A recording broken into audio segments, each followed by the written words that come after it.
How many people here work with people who are involved in a sport or physical activity? Pretty much everybody.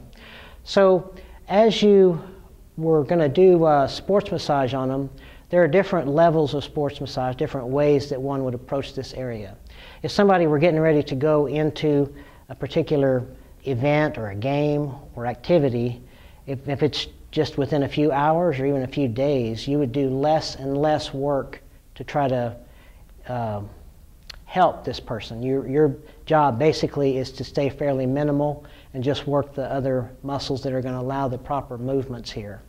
If you're working with somebody long term, let's say they've got an event coming up in April or something a few months down the road, and you're working with them consistently, then you can work a little bit less conservatively and try doing some different things to see if you can improve movements in the knee and in the hip and ankle.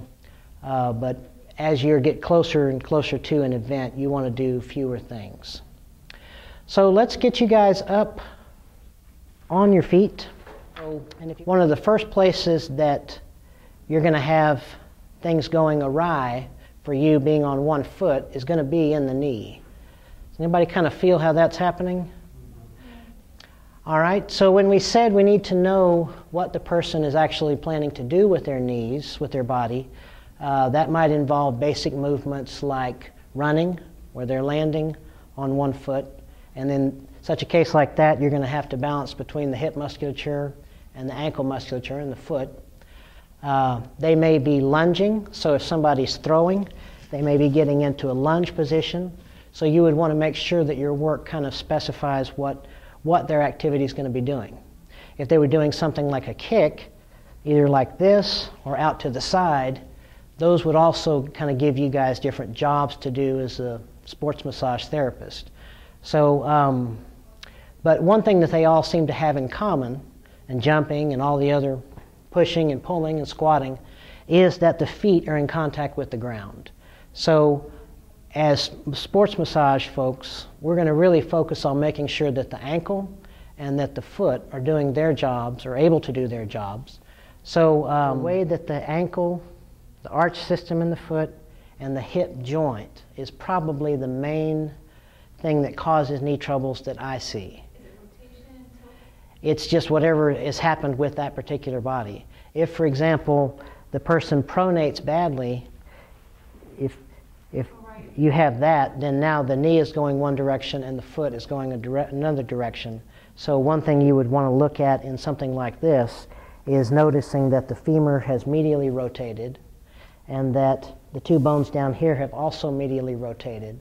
And so as massage therapists, one thing that they would want to do just as clients is get stronger in the lateral rotators of the hip and making sure that all the musculature down here is able to do its job. And in this particular circumstance, the ones that help supinate the foot are going to be more, they would probably need to kind of activate those more. But as a massage therapist, you could go to the muscles that might be a little bit too short. So in this case, things that medially rotate the femur, like up here in the adductors and out here in the hip.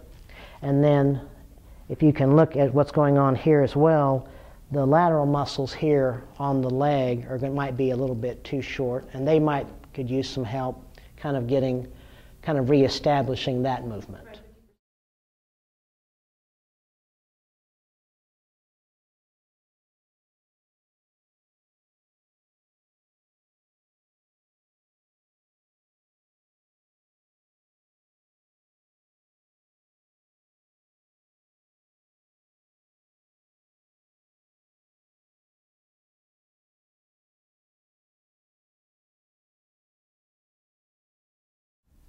All right.